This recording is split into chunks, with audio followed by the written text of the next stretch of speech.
Punjabi radio USA ਸੁਣ ਰਹੇ ਸਾਰੇ ਸਰੋਤਿਆਂ ਨੂੰ ਪਿਆਰ ਸਤਿਕਾਰ ਸਹਿਤ ਨਿੱਘੀ ਜਿਹੀ ਸਤਿ ਸ੍ਰੀ ਅਕਾਲ ਸਭ ਨੂੰ ਜੀ ਨੂੰ ਆਖਦੇ ਹਾਂ। ਸੋ ਤੇ ਪ੍ਰੋਗਰਾਮ ਦੇ ਵਿੱਚ ਆਪ ਸਭ ਦਾ ਸਵਾਗਤ ਹੈ। ਪ੍ਰੋਗਰਾਮ ਲੈ ਕੇ ਹਾਜ਼ਰ ਹੋ ਚੁੱਕੇ ਹਾਂ ਖਬਰ ਤੇ ਨਜ਼ਰ। ਮੈਂ ਰਾਜਕਰਨਵੀਰ ਸਿੰਘ ਤੇ ਇਸ ਟਾਈਮ ਆਪਣੇ ਨਾਲ ਜੁੜ ਚੁੱਕੇ ਨੇ ਪੰਜਾਬ ਤੋਂ ਮਿੰਟੂ ਗੁਰਸਰੀਆ ਜੀ। ਜੀ ਆਇਆਂ ਨੂੰ ਸਵਾਗਤ ਹੈ। ਸਤਿ ਸ੍ਰੀ ਅਕਾਲ ਮਿੰਟੂ ਜੀ। ਜੀ ਸ਼ੁਕਰੀਆ ਜੀ, ਸਾਰਿਆਂ ਨੂੰ ਸਤਿ ਸ਼੍ਰੀ ਅਕਾਲ ਜੀ। ਸਾਡੇ ਅੱਜ ਦੇ ਇਸ ਪ੍ਰੋਗਰਾਮ ਨੂੰ ਸਪਾਂਸਰ ਕਰਦੇ ਨੇ ਖਾਲਸਾ ਇੰਸ਼ੋਰੈਂਸ ਏਜੰਸੀ, ਜਿਨ੍ਹਾਂ ਦੇ ਕੋਲੋਂ ਤੁਸੀਂ ਹਰ ਇੱਕ ਤਰੀਕੇ ਦੀ ਇੰਸ਼ੋਰੈਂਸ ਕਰਵਾ ਸਕਦੇ ਹੋ। ਇੰਸ਼ੋਰੈਂਸ ਬਾਰੇ ਪਤਾ ਕਰਨ ਲਈ ਕਾਲ ਕਰ ਸਕਦੇ ਹੋ 408 272 2500। Tirkiana immigration law firm, immigration ਦਾ ਹੋਵੇ ਕਿਸੇ ਵੀ ਤਰੀਕੇ ਦਾ ਕੰਮ, call attorney Jay Tirkiana 415 909 0503। Krishan Dhanota university, Baljinder Najar Woodland, Paramjit Kaur Rangi Vacaville, Harnek Singh Pabla Renton Washington, Gurmeet Singh Dhian Kaur Samra Modesto, Jassi Gill plumbing ਵਾਲੇ, Dharam Singh Bakersfield, G and tire and lube, ਜਿਨ੍ਹਾਂ ਦੇ ਕੋਲੋਂ ਤੁਸੀਂ truck wash, oil change, air brake ਦਾ ਕੰਮ ਕਰਵਾ ਸਕਦੇ ਹੋ। ਨਵੇਂ ਪੁਰਾਣੇ ਟਾਇਰ ਵਾਜਿਬ ਕੀਮਤਾਂ 'ਤੇ ਖਰੀਦ ਸਕਦੇ ਹੋ। ਸੈਂਟਾਨੈਲਾ 'ਚ ਲੋਕੇਸ਼ਨ ਹੈ।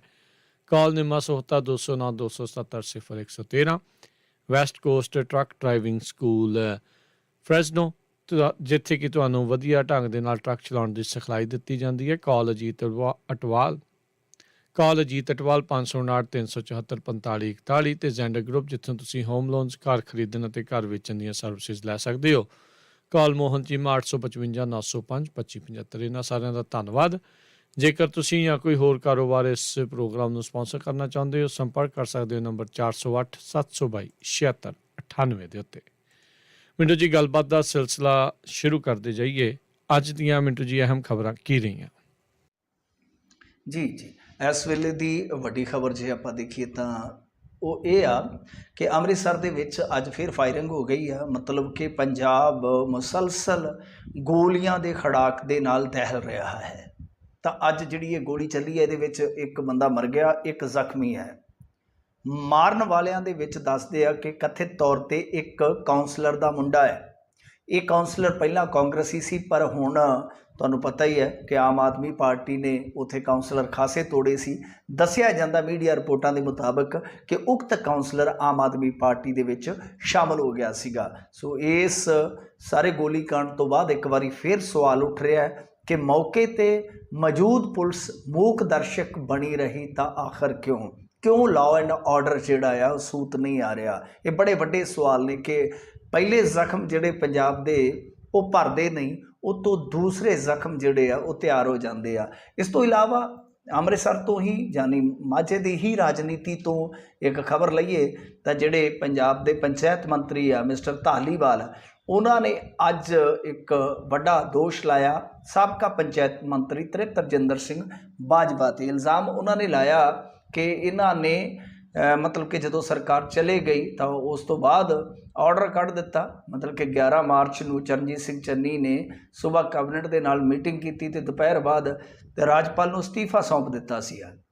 ਪਰ ਕਾਂਗਰਸ ਦੇ ਸਾਬਕਾ ਮੰਤਰੀ ਤ੍ਰਿਪਤਰਜਿੰਦਰ ਸਿੰਘ ਬਾਜਵਾ ਨੇ ਨੈਤਿਕਤਾ ਨੂੰ ਦਰਕਿਨਾਰ ਕਰਦਿਆਂ ਇਸ ਜ਼ਮੀਨ ਦਾ ਜਿਹੜਾ ਇਹ ਸੌਦਾ ਚੱਲ ਰਿਹਾ ਸੀਗਾ, 11 ਮਾਰਚ ਨੂੰ ਦਸਤਖਤ ਕਰਕੇ ਸੌਦਾ ਡਨ ਕਰ ਦਿੱਤਾ। 15 ਮਾਰਚ ਨੂੰ ਆਰਡਰ ਨਿਕਲੇ ਅਤੇ ਬਾਅਦ 'ਚ ਜ਼ਮੀਨ ਦੀ ਰਜਿਸਟਰੀ ਹੋ ਗਈ, ਜਦ ਕਿ ਮਾਨ ਸਰਕਾਰ ਕੈਬਨਿਟ ਦੇ ਵਿੱਚ ਜਿਹੜੀ ਉਹਨਾਂ ਨੇ ਸਹੁੰ ਚੁੱਕੀ ਹੈ ਕੈਬਨਿਟ ਸਮੇਤ, ਉਹ 19 ਮਾਰਚ ਦਾ ਦਿਨ ਸੀਗਾ। ਤਾਂ ਨਾਲ ਇਹਨਾਂ ਨੇ ਕਿਹਾ ਕਿ 41 ਏਕੜ ਜ਼ਮੀਨ ਸੀ, ਰਜਿਸਟਰੀ 38 ਦੀ ਕੀਤੀ ਹੈ, ਤਾਂ ਕੁੱਲ 28 ਕਰੋੜ ਦਾ ਜਿਹੜਾ ਉਹ ਨੁਕਸਾਨ ਹੋਇਆ, ਜਿਹਨੂੰ ਮਾਨ ਸਰਕਾਰ ਬਰਦਾਸ਼ਤ ਨਹੀਂ ਕਰੇਗੀ। ਮਤਲਬ ਕਿ ਇਹ ਸਮਝਿਆ ਜਾਂਦਾ ਹੈ ਕਿ ਸ਼ਾਇਦ ਇੱਕ ਸਾਬਕਾ ਮਿਨਿਸਟਰ ਦੀ ਫਿਰ ਕੋਈ ਵਾਰੀ ਆ ਸਕਦੀ ਹੈ, ਪਰ ਇਸ ਦੇ ਜਵਾਬ ਦੇ ਵਿੱਚ ਇਹਨਾਂ ਦੋਸ਼ਾਂ ਨੂੰ ਦਰਕਿਨਾਰ ਕਰਦਿਆਂ, ਇਹਨਾਂ ਦੋਸ਼ਾਂ ਨੂੰ ਰੱਦ ਕਰਦਿਆਂ PC ਤ੍ਰਿਪਤਰਜਿੰਦਰ ਸਿੰਘ ਬਾਜਵਾ ਹੋਰਾਂ ਨੇ ਵੀ ਕੀਤੀ ਹੈ। ਇਸ ਤੋਂ ਇਲਾਵਾ ਜੇ ਦੇਖੀਏ ਤਾਂ ਅੱਜ ਭਗਵੰਤ ਮਾਨ ਜਿਹੜੇ ਗਏ ਹੋਏ ਸਨ ਹਿਮਾਚਲ ਦੇ ਵਿੱਚ ਚੋਣ ਪ੍ਰਚਾਰ ਤੇ ਐਸਾ ਹੀ ਚੋਣ ਪ੍ਰਚਾਰ ਜਿਹੜਾ ਕਿ ਪੰਜਾਬ ਦੇ ਵਿੱਚ ਕੀਤਾ ਸੀਗਾ, ਉੱਥੇ ਵੀ ਵੇਖਣ ਨੂੰ ਮਿਲ ਰਿਹਾ ਹੈ। ਸੇਮ ਉਹੀ ਡਾਇਲੋਗ, ਸੇਮ ਉਹੀ ਭਾਸ਼ਣ। ਤਾਂ ਇੱਥੇ ਇਹਨਾਂ ਨੇ ਜਾਣ ਤੋਂ ਪਹਿਲਾਂ ਕਹਿ ਦਿੱਤਾ ਹੈ ਕਿ ਪੰਜਾਬ ਦੇ ਲੋਕਾਂ ਦੇ ਟੈਕਸ ਦੇ ਇੱਕ ਪੈਸੇ ਦਾ ਹਿਸਾਬ ਲੋਕਾਂ ਸਾਹਮਣੇ ਰੱਖਿਆ ਜਾਊਗਾ। ਅਤੇ ਉਹ ਕਹਿੰਦੇ ਆ ਕਿ ਮੇਰੇ ਧਿਆਨ 'ਚ ਬਹੁਤ ਕੇਸ ਆਏ ਨੇ ਕਿ ਬਹੁਤ ਹੀ ਰਸੂਖਦਾਰ ਅਤੇ ਰਾਜਨੀਤਿਕ ਲੋਕਾਂ ਦੇ ਰਿਸ਼ਤੇਦਾਰ ਜਾਅਲੀ ਡਿਗਰੀਆਂ ਨਾਲ ਸਰਕਾਰੀ ਨੌਕਰੀਆਂ ਲੈ ਕੇ ਬੈਠੇ ਆ। ਜਲਦੀ ਪੰਜਾਬ ਦੇ ਲੋਕਾਂ ਦੇ ਟੈਕਸ ਦੇ ਮਤਲਬ ਕਿ ਜਿਹੜੇ ਪੈਸੇ ਆ, ਇੱਕ ਪੈਸੇ ਦਾ ਹਿਸਾਬ ਲੋਕਾਂ ਦੇ ਸਾਹਮਣੇ ਰੱਖਿਆ ਜਾਊਗਾ। ਭਾਵ ਕਿ ਜੋ ਫਰਜ਼ੀ ਡਿਗਰੀਆਂ ਤੇ ਜੋਬਾਂ ਕਰ ਰਹੇ ਨੇ ਉਹਨਾਂ ਦੀ ਸ਼ਾਮਤ ਆ ਸਕਦੀ ਆ। ਇਹ ਮੈਂ ਕਹਿੰਦਾ ਕਿ ਬਹੁਤ ਵਧੀਆ ਗੱਲ ਆ, ਬੜੀ ਚੰਗੀ ਗੱਲ ਆ, ਕਿਉਂਕਿ ਪਹਿਲਾਂ ਹੀ ਕੁਝ ਕੇਸ ਨਿਕਲ ਚੁੱਕੇ ਆ ਜਿਹਦੇ ਵਿੱਚ ਟੀਚਿੰਗ ਲਾਈਨ ਤੋਂ ਲੈ ਕੇ ਹੋਰ ਵੀ ਬਹੁਤ ਸਾਰੇ ਮੁਲਾਜ਼ਮ ਹੋਣਗੇ। ਆ ਸਹਿਕਾਰਤਾ ਮੰਤਰਾਲੇ 'ਚੋਂ ਥੋੜ੍ਹੇ ਦਿਨ ਪਹਿਲਾਂ ਇੱਕ ਮਾਮਲਾ ਨਿਕਲਿਆ ਜਿੱਥੇ ਸਹਿਕਾਰਤਾ ਬੈਂਕ ਦੇ ਵਿੱਚ ਇੱਕ ਬੰਦਾ 21 ਸਾਲ ਅਯੋਗ, ਜਿਹਦੀ ਕੁਆਲੀਫਿਕੇਸ਼ਨ ਹੀ ਨਹੀਂ ਸੀਗੀ, ਤਾਂ ਉਹ ਬੈਂਕ ਮੈਨੇਜਰ ਦੀ ਪੋਸਟ 'ਤੇ ਕੰਮ ਕਰ ਗਿਆ। ਹਿਸਾਬ ਲਾ ਲਓ ਕਿ 21 ਸਾਲ। 2 ਕੁ ਦਿਨ ਪਹਿਲਾਂ ਇੱਕ ਹੋਰ ਖਬਰ ਆਈ ਸੀਗੀ ਕਿ ਇੱਕ ਜ਼ਿਲ੍ਹੇ ਦੇ ਵਿੱਚੋਂ, ਸ਼ਾਇਦ ਮਾਲਵੇ ਦਾ ਜ਼ਿਲ੍ਹਾ ਸੀਗਾ, ਕਿ ਉੱਥੇ ਮੀਆਂ ਬੀਵੀ ਹੀ ਜ਼ਾਲੀ ਡਿਗਰੀ 'ਤੇ ਜੌਬ ਕਰ ਰਹੇ ਸੀਗੇ। ਤਾਂ ਮਾਨ ਸਾਹਿਬ ਜੇ ਇਸ ਪਾਸੇ ਅੱਗੇ ਵਧਦੇ ਆ ਅਤੇ ਤਨਦੇਹੀ ਨਾਲ ਵਧਦੇ ਆ, ਨਿਰਪੱਖਤਾ ਨਾਲ ਅੱਗੇ ਵਧਦੇ ਆ, ਤਾਂ ਬਹੁਤ ਵਧੀਆ ਗੱਲ ਆ ਕਿ ਜਿੰਨੇ ਵੀ ਐਸੇ ਹੈਗੇ ਨੇ ਇਹਨਾਂ ਨੂੰ ਇੱਕ ਤਾਂ ਨੌਕਰੀ ਤੋਂ ਫਾਰਗ ਕੀਤਾ ਜਾਵੇ ਅਤੇ ਦੂਸਰਾ ਇਹਨਾਂ ਤੋਂ ਵਸੂਲੀ ਹੋਣੀ ਚਾਹੀਦੀ ਹੈ। ਖੈਰ, ਇਸ ਤੋਂ ਇਲਾਵਾ ਜੇ ਦੇਖੀਏ ਤਾਂ ਬਿਆਸ ਪੁਲ 'ਤੇ ਜਿਹੜਾ ਬਣਿਆ ਗੋਲਾ ਬਰੂਦ ਡਿਪੂ ਦੇ ਅੱਗੇ ਜਿਹੜੀ ਡੇਰੇ ਦੀ ਕੰਧ ਹੈ ਔਰ ਇਸ ਤੋਂ ਇਲਾਵਾ ਕੁਛ ਉਸਾਰੀਆਂ ਨੇ, ਤਾਂ ਕੋਰਟ ਦੇ ਹੁਕਮਾਂ ਤੋਂ ਬਾਅਦ ਅੱਜ ਉਧਰ ਨੂੰ ਬਲਡੋਜ਼ਰ ਤੁਰ ਪਿਆ, ਪਰ ਉੱਥੇ ਜ਼ਬਰਦਸਤੀ ਲਾਮਬੰਦੀ ਹੋ ਗਈ, ਬਹੁਤ ਜ਼ਬਰਦਸਤ। ਉੱਥੇ ਡੇਰੇ ਦੇ ਸ਼ਰਧਾਲੂ ਵੀ ਇਕੱਠੇ ਹੋ ਗਏ, ਹੋਰ ਵੀ ਲੋਕ ਇਕੱਠੇ ਹੋ ਗਏ, ਹਾਲੇ ਵੀ ਖਿੱਚੋਤਾਣ ਉੱਥੇ ਚੱਲ ਰਹੀ ਸੀ, ਕੋਈ ਗੱਲ ਸਿਰੇ ਨਹੀਂ ਸੀ ਲੱਗੀ। ਇਸ ਤੋਂ ਇਲਾਵਾ ਸਿੱਧੂ ਮੂਸੇਵਾਲਾ ਹੱਤਿਆਕਾਂਡ ਦੇ ਵਿੱਚ ਜਿਹੜੇ 5 ਮੁਲਜ਼ਮ ਆ ਉਹਨਾਂ ਨੂੰ ਜੇਲ੍ਹ ਭੇਜ ਦਿੱਤਾ ਗਿਆ, ਕਿਉਂਕਿ 8 ਗ੍ਰਿਫਤਾਰੀਆਂ ਹੁਣ ਤੱਕ ਹੋਈਆਂ ਨੇ। ਫੋਲੋਅਪ ਦੇ ਵਿੱਚ ਇਹੀ ਅਪਡੇਸ਼ਨ ਹੈ ਅੱਜ ਦੀ ਕਿ ਜਿਹੜੇ 8 ਇਹਨਾਂ ਨੇ ਅਰੈਸਟ ਕੀਤੇ ਸੀ ਉਹਨਾਂ ਦੇ ਵਿੱਚ 5 ਨੂੰ ਜੁਡੀਸ਼ੀਅਲ ਕਰ ਦਿੱਤਾ ਗਿਆ, ਭਾਵ ਜੇਲ੍ਹ ਘੱਲ ਦਿੱਤਾ ਗਿਆ, ਅਤੇ 3 ਦਾ ਪੁਲਿਸ ਰਿਮਾਂਡ ਜਿਹੜਾ ਹੈ ਉਹ ਵਧਾ ਦਿੱਤਾ ਗਿਆ ਹੈ ਜੀ। ਅਗਲੀ ਖਬਰ ਉਸ ਦੇ ਵੱਲ ਵੱਧਦੇ ਜਾਈਏ। ਪੀਯੂ ਸੰਘਰਸ਼ ਦੇ ਬਾਬਤ ਮੁੱਖ ਮੰਤਰੀ ਨਾ ਮਿਲੇ ਵਿਦਿਆਰਥੀਆਂ ਨੂੰ। ਹਾਂਜੀ, ਦੇਖੋ ਇਹ ਵੀ ਇੱਕ ਸੰਘਰਸ਼ ਚੱਲ ਰਿਹਾ ਹੈ, ਪਰ ਬਹੁਤੇ ਪੰਜਾਬੀਆਂ ਨੂੰ ਸ਼ਾਇਦ ਇਸ ਗੱਲ ਦੇ ਬਾਬਤ ਜਾਣਕਾਰੀ ਵੀ ਨਹੀਂ ਹੈ ਕਿ ਕੋਈ ਸੰਘਰਸ਼ ਲੜ ਰਿਹਾ। ਤੇ ਸੰਘਰਸ਼ ਕੌਣ ਲੜ ਰਿਹਾ ਹੈ? ਸੰਘਰਸ਼ ਬੱਚੇ ਲੜ ਰਹੇ ਨੇ, ਵਿਦਿਆਰਥੀ ਲੜ ਰਹੇ ਨੇ। ਤੋ ਇਹ ਬੱਚੇ ਪਹਿਲਾਂ ਕੁੱਟ ਵੀ ਖਾ ਕੇ ਆਏ ਨੇ ਤੇ ਉਸ ਤੋਂ ਬਾਅਦ ਮੁੱਖ ਮੰਤਰੀ ਦੇ ਨਾਲ ਮੁਲਾਕਾਤ ਵਾਸਤੇ ਇਹਨਾਂ ਨੇ ਟਾਈਮ ਮੰਗਿਆ ਸੀ। OSD ਜਿਹੜੇ ਹੈਗੇ ਨੇ ਮਾਨ ਸਾਹਿਬ ਦੇ, ਉਹਨਾਂ ਦੇ ਨਾਲ ਤੇ ਗੱਲਬਾਤ ਹੋ ਗਈ ਹੈ।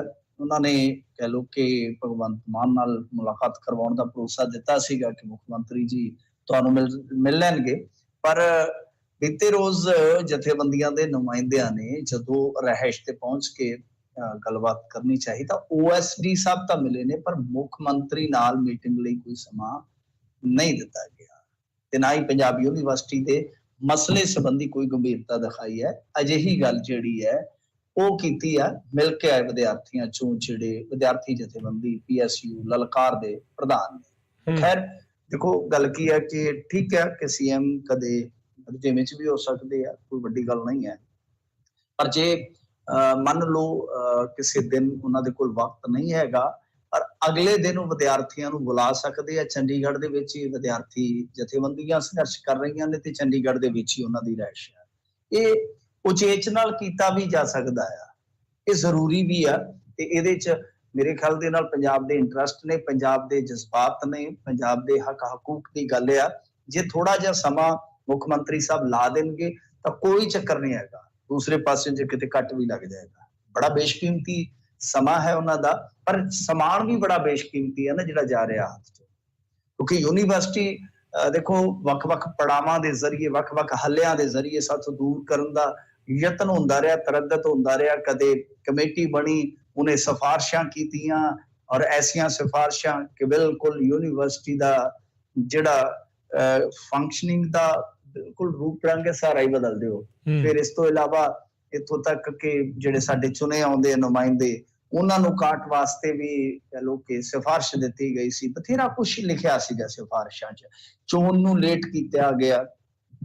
ਤੇ ਜਦੋਂ ਹੁਣ ਸੁਣਵਾਈ ਹੋ ਰਹੀ ਸੀ ਹਾਈ ਕੋਰਟ ਦੇ ਵਿੱਚ ਪਿਛਲੇ ਮਹੀਨੇ, ਤਾਂ ਉਦੋਂ ਤੇ ਫਿਰ ਉੱਥੇ ਤੇ ਸਾਰਾ ਕਹਿ ਲਓ ਕਿ ਗੋੜੀ ਗੋਬਰ ਹੋ ਗਿਆ।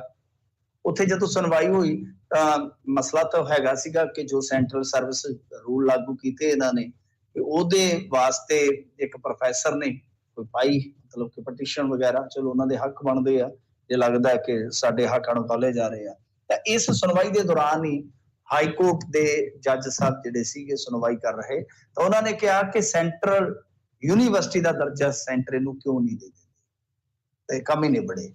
ਤਾਂ ਉੱਥੇ ਹੁਣ ਵੇਖਣ ਵਾਲੀ ਗੱਲ ਇਹ ਆ ਕਿ ਕੀ ਸਾਡਾ ਪੰਜਾਬ ਸਰਕਾਰ ਦਾ ਕੋਈ ਕਾਨੂੰਨੀ ਨੁਮਾਇੰਦਾ ਹੈ ਨਹੀਂ ਸੀਗਾ? ਜੇ ਸੀਗਾ ਤਾਂ ਉਸਨੇ ਕੋਈ ਇਤਰਾਜ਼ ਜਤਾਇਆ ਤੇ ਲੋਕਾਂ ਨੂੰ ਦੱਸਣਾ ਚਾਹੀਦਾ ਹੈ, ਜਾਂ ਕੋਈ ਵਿਸ਼ਵਾਸ ਦਿਵਾਇਆ ਕਿ ਭਾਈ 60-40 ਦੀ ਰੇਸ਼ੋ ਦੇ ਨਾਲ ਅਸੀਂ ਇਸ ਯੂਨੀਵਰਸਿਟੀ ਨੂੰ ਚਲਾ ਰਹੇ ਹਾਂ, ਜੇ ਤੁਸੀਂ ਬਾਹਲੇ ਔਖੇ ਆ ਤਾਂ ਕੋਈ ਗੱਲ ਨਹੀਂ, ਅਸੀਂ ਖੁਦ ਚਲਾ ਲਵਾਂਗੇ, ਪਰ ਇਹ ਯੂਨੀਵਰਸਿਟੀ ਜਿਹੜੀ ਹੈ ਇਹ ਸਾਡੇ ਹੱਥਾਂ ਚੋਂ ਨਹੀਂ ਜਾਣੀ ਚਾਹੀਦੀ। ਤਾਂ ਬਈ ਹੁਣ ਅੱਗੇ ਦੇਖੋ ਕੀ ਬਣਦਾ ਕੀ ਨਹੀਂ, ਪਰ ਦੇਖ ਰਹੇ ਹਾਂ ਕਿ ਸਿਆਸੀ ਫਿਜ਼ਾ ਦੇ ਵਿੱਚ ਵੀ ਥੋੜੀ ਖਾਮੋਸ਼ੀ ਹੈ। ਬਹੁਤੇ ਵੱਡੇ ਸਿਆਸਤਦਾਨ ਇਸ ਬਾਬਤ ਨਹੀਂ ਬੋਲਦੇ, ਹਾਲਾਂਕਿ ਮੁੱਖ ਮੰਤਰੀ, ਸਿੱਖਿਆ ਮੰਤਰੀ, ਇਹ ਸਾਰੇ ਐਕਸ ਆਫੀਸ਼ੀਓ ਮੈਂਬਰ ਵੀ ਹੁੰਦੇ ਨੇ, ਇਹ ਮੈਂ ਤੁਹਾਡੀ ਜਾਣਕਾਰੀ ਲਈ ਦੱਸਾਂ।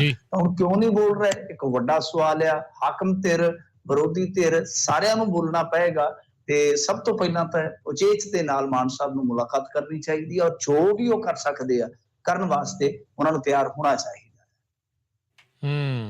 ਜੀ ਜੀ ਜੀ।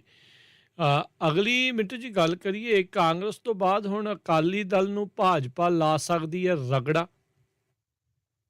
ਦੇਖੋ ਖਬਰਾਂ ਆ ਰਹੀਆਂ ਨੇ, ਜਦੋਂ ਖਬਰਾਂ ਆਉਂਦੀਆਂ ਨਾ ਵਾਲਾ ਕਹਿੰਦਾ ਜਦੋਂ ਖਬਰਾਂ 'ਚ ਆਉਂਦਾ ਤੇਰਾ ਨਾਂ, ਤਾਂ ਜਦੋਂ ਖਬਰਾਂ 'ਚ ਨਾਂ ਆਉਂਦਾ ਨਾ ਇਸ ਤਰ੍ਹਾਂ ਕਿਸੇ ਪਾਰਟੀ ਦਾ, ਤੇ ਫਿਰ ਜਾਨ ਨਿਕਲ ਜਾਂਦੀ ਹੈ ਕਿ ਕੀ ਹੋਏਗਾ, ਹੁਣ ਕੀ ਹੋਏਗਾ।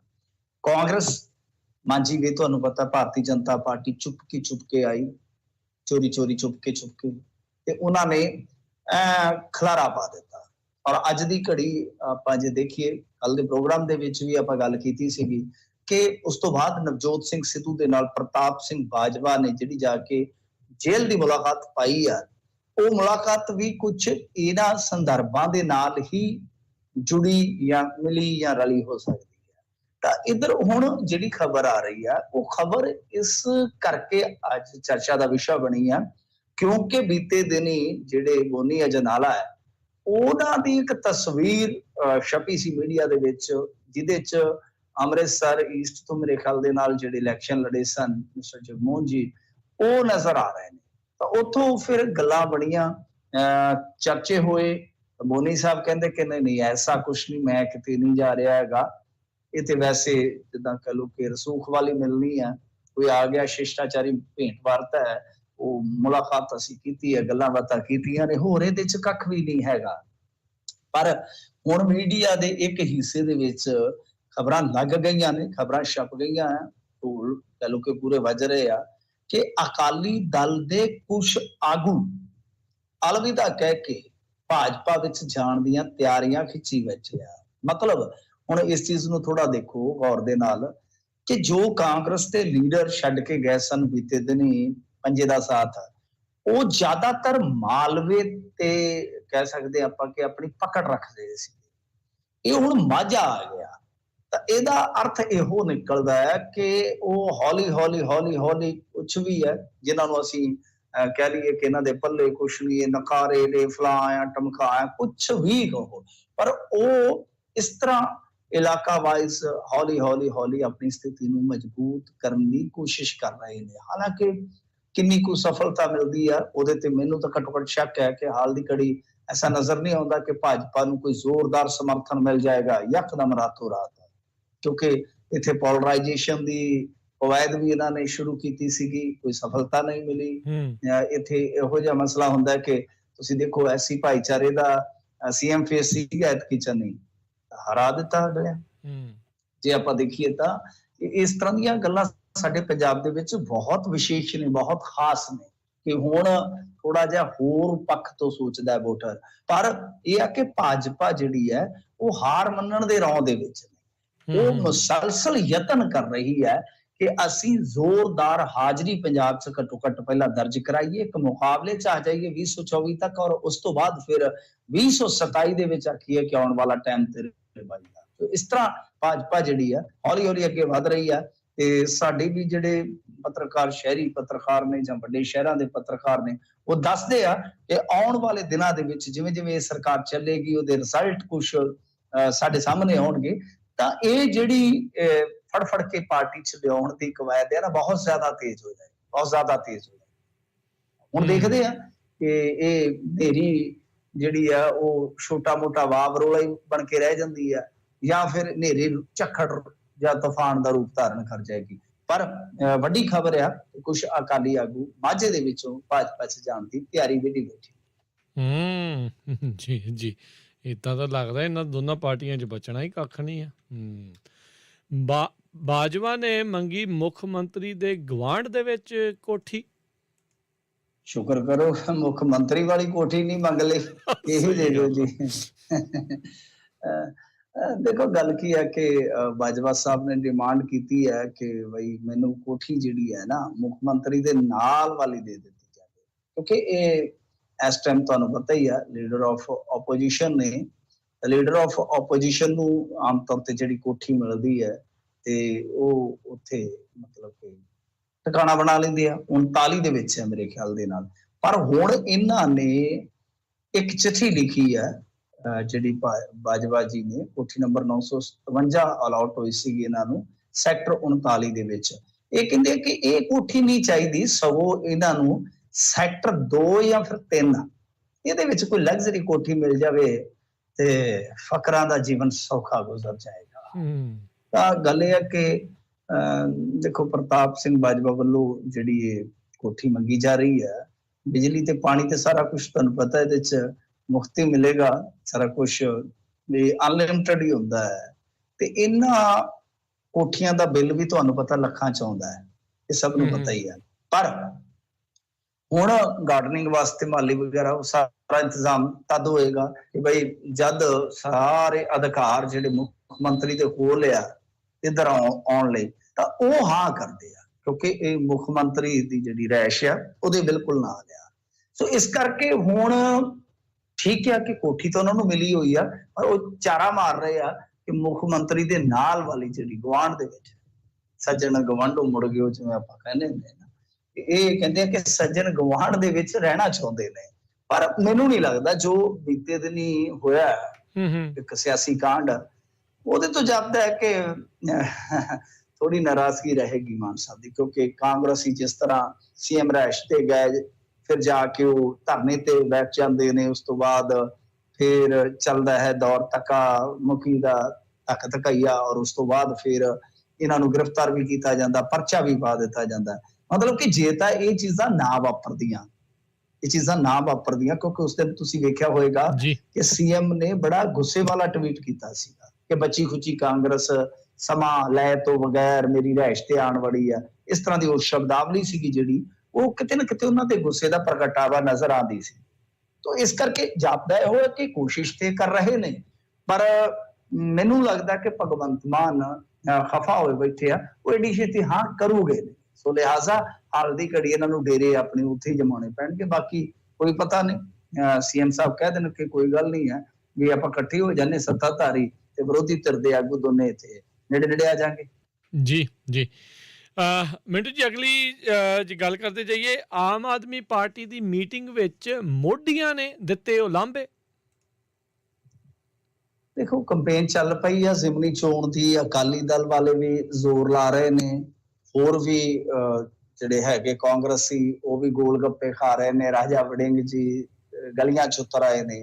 ਅਖਾੜਾ ਤੇ ਪੂਰਾ ਭਖ ਗਿਆ, ਕਿਉਂਕਿ ਸਿੱਧੂ ਮੂਸੇਵਾਲਾ ਦੀ ਡੈਥ ਤੋਂ ਬਾਅਦ ਆਪਾਂ ਨੂੰ ਪਤਾ ਸੀਗਾ ਕਿ ਜਦ ਤੱਕ ਭੋਗ ਨਹੀਂ ਪੈਂਦਾ ਤਦ ਤੱਕ ਇਹ ਜਿਹੜੀ ਚੋਣ ਮੁਹਿੰਮ ਹੈਗੀ ਆ ਸੰਗਰੂਰ ਵਾਲੀ ਜ਼ਿਮਨੀ ਚੋਣ ਵਾਲੀ, ਇਹ ਨਹੀਂ ਭਖੇਗੀ। ਅੱਜ ਤੁਸੀਂ ਜੇ ਇੱਕ ਅਖਬਾਰ ਵੇਖੋ, ਉਹਦਾ ਪਹਿਲਾ ਪੰਨਾ ਸਿਮਰਨਜੀਤ ਸਿੰਘ ਮਾਨ ਦੀ ਸਪੋਰਟ ਦੇ ਵਿੱਚ ਭਰਿਆ ਪਿਆ ਇਸ਼ਤਿਹਾਰ ਆ, ਔਰ ਉਹਦੇ ਚ 2 ਫੋਟੋਆਂ ਨੇ ਸਿਮਰਨਜੀਤ ਸਿੰਘ ਮਾਨ ਦੇ ਨਾਲ, ਇੱਕ ਫੋਟੋ ਹੈ ਦੀਪ ਸਿੱਧੂ ਦੀ, ਇੱਕ ਸਿੱਧੂ ਮੂਸੇਵਾਲੇ ਦੀ। ਇਹਦਾ ਮਤਲਬ ਹੈ ਕਿ ਸਾਰੇ ਪਾਸੇ ਅਖਾੜਾ ਜਿਹੜਾ ਉਹ ਭਖ ਰਿਹਾ ਹੈ। ਅਕਾਲੀ ਵੀ ਜ਼ੋਰ ਲਾ ਰਹੇ ਨੇ, ਬੀਬੀ ਕਮਲਦੀਪ ਕੌਰ ਦੇ ਹੱਕ ਦੇ ਵਿੱਚ ਛੋਟੀਆਂ ਰੈਲੀਆਂ ਤੋਂ ਸਟਾਰਟਿੰਗ ਹੋਈ ਹੈ, ਫਿਰ ਇਸ ਤੋਂ ਬਾਅਦ ਕਾਂਗਰਸੀਆਂ ਦੀ ਆਪਾਂ ਗੱਲ ਕਰ ਲਈ ਆ। ਖੁਦ ਸੀਐਮ ਇਸ ਮੁਹਿੰਮ ਦੀ ਆਮ ਆਦਮੀ ਪਾਰਟੀ ਵੱਲੋਂ ਮੇਰੇ ਖਿਆਲ ਦੇ ਨਾਲ ਕਮਾਨ ਸੰਭਾਲਣਗੇ, ਤਾਂ ਮਾਮਲਾ ਬਹੁਤ ਭਖੇਗਾ ਆਉਣ ਵਾਲੇ ਕੁਝ ਦਿਨਾਂ ਦੇ ਅੰਦਰ। 5-7 ਦਿਨ ਜਿਹੜੇ ਆ ਉਹ ਗਰਮੀ ਦੇ ਵਿੱਚ ਪੂਰਾ ਸਿਆਸਤ ਨੂੰ ਮੁੜਕਾ ਲਿਆ ਦੇਣਗੇ। ਪਰ ਜਿੱਥੋਂ ਤੱਕ ਗੱਲ ਹੈ ਨਾ ਕਿ ਆਮ ਆਦਮੀ ਪਾਰਟੀ ਦੀਆਂ ਜਿਹੜੀਆਂ ਹੁਣ ਨੁੱਕੜ ਮੀਟਿੰਗਾਂ ਹੁੰਦੀਆਂ ਨੇ ਹੇਠਲੇ ਪੱਧਰ ਤੇ, ਫਿਰ ਉਸ ਤੋਂ ਬਾਅਦ ਵੱਡੀਆਂ ਰੈਲੀਆਂ ਦਾ ਰੂਪ ਧਾਰਨ ਕਰ ਜਾਂਦੀਆਂ ਨੇ, ਇਹਦੇ ਵਿੱਚ ਦੇਖੋ 1-2 ਚੀਜ਼ਾਂ ਹੁੰਦੀਆਂ ਨੇ ਕਿ ਹਮੇਸ਼ਾ ਜਿਹੜੇ ਸੱਤਾਧਾਰੀ ਹੁੰਦੇ ਆ ਉਹਨਾਂ ਦੇ ਜਿਹੜੇ ਛੋਟੇ ਕਹਿ ਲਓ ਜਾਂ ਕਹਿ ਲਓ ਕਿ ਹੇਠਲੇ ਪੱਧਰ ਦੇ ਵਰਕਰ ਹੁੰਦੇ ਆ, ਉਹਨਾਂ ਦੀਆਂ ਉਮੀਦਾਂ ਬਹੁਤ ਵੱਡੀਆਂ ਹੁੰਦੀਆਂ ਨੇ, ਤੇ ਜਦੋਂ ਵੀ ਕਿਤੇ ਉਹਨਾਂ ਉਮੀਦਾਂ ਨੂੰ ਕੋਈ ਠੇਸ ਪਹੁੰਚਦੀ ਹੈ ਤਾਂ ਫਿਰ ਮਾਮਲਾ ਜਿਹੜਾ ਉਹ ਉਲਾਂਭੇ ਤੱਕ, ਗਿਲੇ ਸ਼ਿਕਵੇ ਤੱਕ ਚਲੇ ਜਾਂਦਾ ਹੈ। ਤਾਂ ਲਿਹਾਜ਼ਾ ਹੁਣ ਜੇ ਤੁਸੀਂ ਦੇਖੋਗੇ ਬੀਤੇ ਦਿਨੀ ਇਹਨਾਂ ਦੀ ਬਰਨਾਲੇ ਦੇ ਵਿੱਚ ਮੇਰੇ ਖਿਆਲ ਦੇ ਨਾਲ ਸੀਗੀ ਇੱਕ ਮੀਟਿੰਗ, ਉਸ ਮੀਟਿੰਗ ਦੇ ਵਿੱਚ ਇਹਨਾਂ ਦੇ ਵਰਕਰ ਨੇ ਖਾਸੇ ਉਲਾਂਭੇ ਦਿੱਤੇ ਆ। ਉਹ ਤਾਂ ਇੱਥੋਂ ਤੱਕ ਕਹਿ ਰਿਹਾ ਸੀ, ਕੋਈ ਥਿੰਦ ਸਾਹਿਬ ਸੀਗੇ, ਉਹ ਥਿੰਦ ਸਾਹਿਬ ਕਹਿੰਦੇ ਕਿ ਮੈਂ 4 ਕਿੱਲੇ ਜ਼ਮੀਨ ਵੇਚ ਬੈਠਾ ਯਾਰ, ਮੈਂ 2 ਗੱਡੀਆਂ ਤੜਵਾ ਬੈਠਾ। ਪਰ ਗੱਲ ਕੀ ਆ ਕਿ ਵਿਧਾਇਕ ਸਾਹਿਬ ਫੋਨ ਹੀ ਨਹੀਂ ਚੁੱਕਦੇ, ਮੰਤਰੀ ਸਾਹਿਬ ਫੋਨ ਨਹੀਂ ਚੱਕਦੇ ਉਸ ਏਰੀਏ ਦੇ ਜਿਹੜੇ ਆ।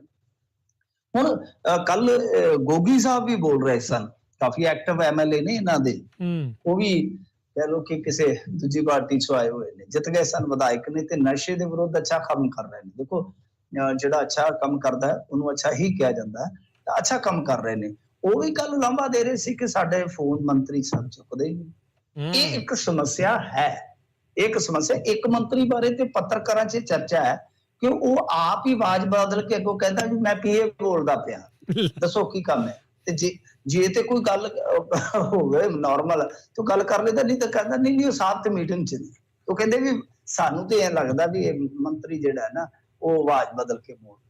ਗੱਲ ਇਹ ਆ ਕਿ ਇਹ ਫੋਨ ਨਾ ਚੁੱਕਣ ਵਾਲੀ ਜਾਂ ਲੋਕਾਂ ਦੇ ਵਿੱਚ ਨਾ ਵਿਚਰਨ ਵਾਲੀ ਇੱਕ ਸਮੱਸਿਆ ਸਾਰੀਆਂ ਸਰਕਾਰਾਂ ਚਾਹੁੰਦੀ ਆ, ਵਿਧਾਇਕਾਂ ਦੀ ਜਾਂ ਮੰਤਰੀਆਂ ਦੀ। ਪਰ ਆਮ ਆਦਮੀ ਪਾਰਟੀ ਨੂੰ ਇਹ ਐਸੇ ਲਾਂਭੇ ਸ਼ੁਰੂਆਤ ਦੇ ਵਿੱਚ ਹੀ ਮਿਲਣ ਲੱਗ ਪਏ ਨਾ, ਤਾਂ ਸਮਝ ਲਓ ਥੋੜੀ ਜੀ ਕਿਤੇ ਨਾ ਕਿਤੇ ਗੱਲਬਾਤ ਜਿਹੜੀ ਹੈ ਉਹ ਗੜਬੜੀ ਵਾਲੀ ਤੇ ਹੈ। ਥੋੜਾ ਸੋਚ ਵਿਚਾਰ ਇਹਨਾਂ ਨੂੰ ਕਰਨਾ ਪਵੇਗਾ, ਕਿਉਂਕਿ ਇਸ ਤਰ੍ਹਾਂ ਦੇ ਜਿਹੜੇ ਇਹਨਾਂ ਦੇ ਹੈਗੇ ਨਾ ਵਰਕਰ, ਦੂਜੇ ਵਰਕਰ ਤਾਂ ਭਾਵੇਂ ਰਵਾਇਤੀ ਪਾਰਟੀਆਂ ਦੇ ਥੋੜੇ ਚੁੱਪ ਕਰ ਜਾਣਗੇ, ਪਰ ਇਹਨਾਂ ਦੇ ਜਿਹੜੇ ਵਰਕਰ ਆ ਉਹ ਥੋੜੀ ਦੇਰ ਵੇਖਣਗੇ, ਅਦਰਵਾਈਜ਼ ਫਿਰ ਉਹ ਰੌਲਾ ਪਾਉਣਾ ਸਟਾਰਟ ਕਰ ਦੇਣਗੇ। ਜਿਵੇਂ ਤੁਸੀਂ ਦੇਖਿਆ ਹੋਣਾ ਇੱਕ ਵਾਰੀ ਸਾਡੇ ਇੱਥੇ ਮਲੋਟ ਦੇ ਵਿੱਚ ਅਜੇ ਕੁਝ ਹਫ਼ਤੇ ਹੋਏ ਸਨ ਸਰਕਾਰ ਬਣੀ ਨੂੰ, ਕਿ ਮੰਤਰੀ ਦੇ ਘਰ ਦੇ ਅੱਗੇ ਹੀ ਵਰਕਰਾਂ ਨੇ ਧਰਨਾ ਲਾ ਦਿੱਤਾ ਸੀਗਾ, ਬੜੀ ਖਬਰ ਵਾਇਰਲ ਹੋਈ ਸੀਗੀ। ਸੋ ਇਹ ਆ ਕਿ ਆਮ ਆਦਮੀ ਪਾਰਟੀ ਦੇ ਵਰਕਰ ਵੀ ਕੁਝ ਉਸ ਕਿਸਮ ਦੇ ਹੈਗੇ ਆ, ਇਹ ਦੇਖਣਾ ਪਏਗਾ ਇਹਨਾਂ ਨੂੰ। ਔਰ ਇਲੈਕਸ਼ਨ ਦਾ ਟਾਈਮ ਹੈ, ਹੁਣ ਤਾਂ ਚਲੋ ਰਾਬਤਾ ਬਣਾ ਲੈਣਗੇ, ਪਰ ਇਹਨਾਂ ਨੂੰ ਰਾਬਤਾ ਆਪਣੇ ਵਰਕਰਾਂ ਤੱਕ ਤੇ ਬਣਾਉਣ ਦੀ ਜ਼ਰੂਰਤ ਹੈ ਹੀ ਹੈ। ਅੱਗੇ ਕਾਂਗਰਸ ਵਾਲਿਆਂ ਨੇ ਇਸੇ ਚੱਕਰ 'ਚ ਹੀ ਰਗੜਾ ਖਾਧਾ, ਤੇ ਫਿਰ ਹੁਣ ਜੇ ਇਹ ਗਲਤੀ ਫਿਰ ਦੁਬਾਰਾ ਇਹੋ ਦੁਹਰਾਉਣਗੇ ਤਾਂ ਮੇਰੇ ਖਿਆਲ ਦੇ ਨਾਲ ਇਹ ਵੀ ਘਾਟਾ ਖਾਣਗੇ, ਕਿਉਂਕਿ ਵਰਕਰ ਕਿਸੇ ਵੀ ਪਾਰਟੀ ਦੀ ਬੈਕਬੋਨ ਹੁੰਦੇ ਆ। ਲਾਂਭਾ ਵਾਕਈ ਆਪਣੇ ਆਪ ਦੇ ਵਿੱਚ ਕੱਲਾ ਮੀਡੀਆ ਦੀ ਸੁਰਖੀ ਨਹੀਂ ਹੈ, ਇਹਨਾਂ ਦੇ ਸੋਚ ਵਿਚਾਰ ਵਾਸਤੇ ਆਇਨਾ ਵੀ ਹੈ, ਸ਼ੀਸ਼ਾ ਵੀ ਹੈ। ਜੀ ਬਿਲਕੁਲ। ਪੰਜਾਬ ਦੇ ਖਪਤਕਾਰਾਂ ਨੂੰ ਉਤਾਰਨਾ ਹੋਵੇਗਾ ਕੋਲੇ ਦਾ ਮੁੱਲ।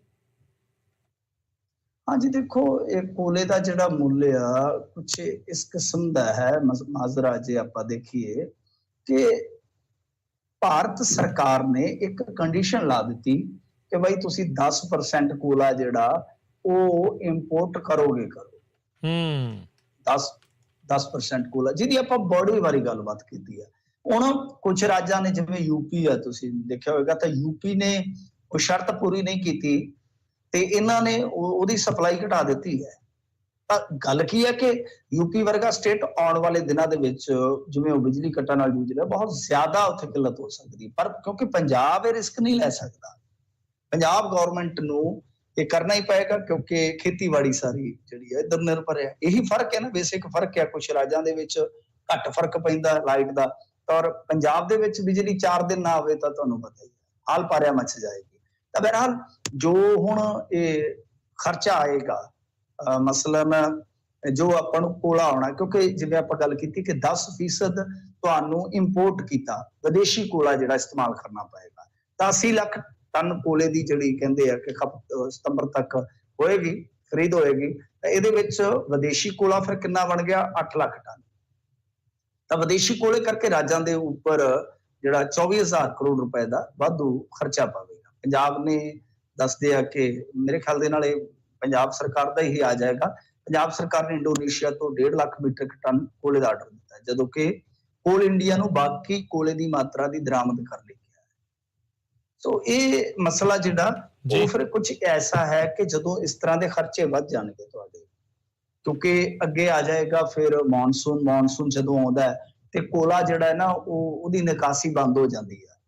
ਆਪਾਂ ਪਿਛਲੇ ਸਾਲ ਵੀ ਦੇਖਿਆ ਸੀਗਾ ਕਿ ਇੰਡੀਆ ਦੇ ਵਿੱਚ ਅਕਤੂਬਰ ਦੇ ਵਿੱਚ ਜਾ ਕੇ ਬਲੈਕ ਆਊਟ ਦਾ ਖਤਰਾ ਹੋ ਗਿਆ ਸੀਗਾ, ਆਲਮੋਸਟ ਬਲੈਕ ਆਊਟ ਦੇ ਮਹਾਨ ਤੇ ਚਲਾ ਗਿਆ ਸੀਗਾ ਇੰਡੀਆ।